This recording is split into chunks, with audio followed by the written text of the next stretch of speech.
इस देश की प्रगति में भागीदारी मिलनी चाहिए, चाहे वो किसी भी जात का हो, चाहे वो किसी भी धर्म का हो, स्त्री हो, पुरुष हो। इस संविधान में लिखा हुआ है। बीजेपी संविधान को खत्म कर रही है। मैंने हाइड्रोजन बॉम्ब की बात करी है, वो आएगा, ठहर जाइए, वो आ रहा है, वो आएगा।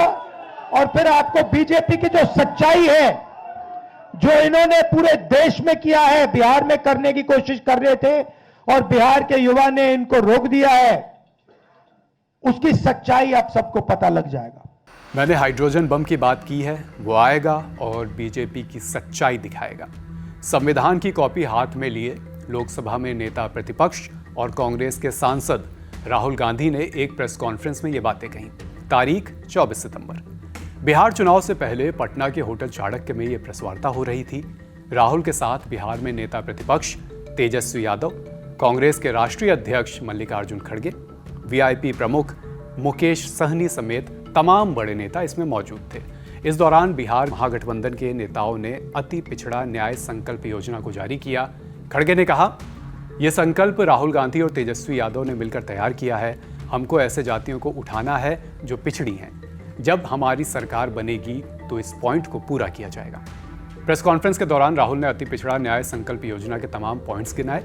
कहा कि अगर बिहार में सरकार आती है तो अति पिछड़ा अत्याचार निवारण नियम पारित किया जाएगा। EBC यानी इकोनॉमिकल बैकवर्ड क्लास के लिए पंचायत और नगर निकायों में रिजर्वेशन को 20% से बढ़ाकर 30% किया जाएगा। साथ ही EBC, SC और ST के वो लोग जिनके पास जमीन नहीं है, उन्हें शहर में 3 डेसिमल और गांव में 5 डेसिमल जमीन दी जाएगी।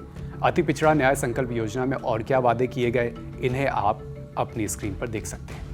दूसरी तरफ नेता प्रतिपक्ष बिहार के तेजस्वी यादव, उन्होंने इस पर कहा कि एनडीए के सारे मंत्री समाज के सबसे बड़े दुश्मन हैं जो सिर्फ अपने लाभ के लिए काम करते हैं, समाज के लिए कोई काम नहीं करते। हम ये कहना चाहते हैं कि हम लोगों का जो विजन है, कितने अति पिछड़ा समाज के लोग जो है पॉलिसी मेकिंग में है, कितने दलित समाज के लोग जो है डिसीजन मेकिंग में है, या जो भी एनडीए में जितने मंत्री हैं वो समाज के सबसे बड़े दुश्मनों के केवल अपने लाभ के लिए काम कर रहे हैं, व्यक्तिगत रूप के लिए कर रहे हैं, समाज के लिए नहीं कर रहे हैं।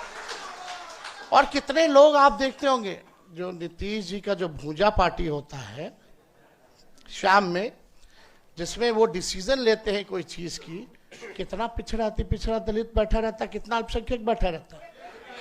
कौन लोग हैं वो जो बैठे रहते हैं? वही आरक्षण विरोधी। ये आरक्षण विरोधी नहीं, हम तो कहते हैं ये लोग आरक्षण चोर है। भाजपा ये आरक्षण चोर है, चोरी कर रही है आरक्षण। लाखों के तादाद में नौकरियां मिल रही है, नुकसान किसको हो रहा है? क्योंकि जो हम लोगों ने महागठबंधन ने जो आरक्षण बढ़ाया उसका लाभ भी किसी को नहीं मिल रहा, फेंक दिया गया है कूड़ेदान में। ये लोगों ने खत्म कर दिया, चोरी कर ली आरक्षण की, भाजपा के लोगों ने। ये लोग जो लोग बैठे हैं, ये लोग सब समाज के दुश्मन हैं। हम लोगों ने आज तक अपने विचारधारा से समझौता नहीं किया, ना आगे करेंगे। मजबूती के साथ जो है लड़ाई लड़ने का काम करेंगे। वहीं राहुल गांधी के हाइड्रोजन बम वाली बात का बीजेपी सांसद संबित पात्रा ने जवाब दिया है। क्या कहा, सुनिए। सब देखिए, फूटेगा ही तो। नवंबर के एंड में ही प्लूटोनियम बम फट जाएगा। जब हार जाएगी कांग्रेस पार्टी तो सभी बम एक ही साथ फटेंगे, चिंता मत करिए। सब हाइड्रोजन, एटम और प्लूटोनियम बम फटेगा, कांग्रेस पूरी तरह ध्वस्त होगी।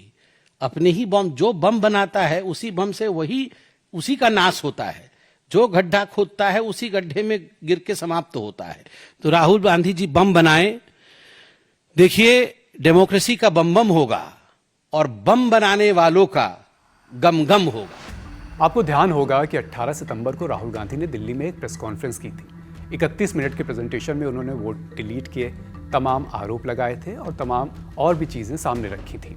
राहुल कर्नाटक के कुछ लोगों को लेकर सामने आए थे। आरोप लगाया था कि इनमें से कुछ लोग वो हैं जिनके वोट डिलीट किए गए और कुछ वो जिनकी शिकायत पर वोट डिलीट हुए, लेकिन पता दोनों को ही नहीं था कि ऐसा हो रहा है। इसके जवाब में बीजेपी सांसद अनुराग ठाकुर ने भी आरोप लगाए थे कि जब आरोपों को ऑथेंटिकेट करने के लिए कहा जाता है तो राहुल गांधी पीठ दिखाकर भाग जाते हैं। फिलहाल वोट चोरी हो, हाइड्रोजन बम हो या अति पिछड़ों के अधिकार की बातें हो, सब पर सियासत अभी जारी है। इस खबर में इतना ही। खबर लिखी है रक्षा ने देखते रहिए लल्लन टॉप।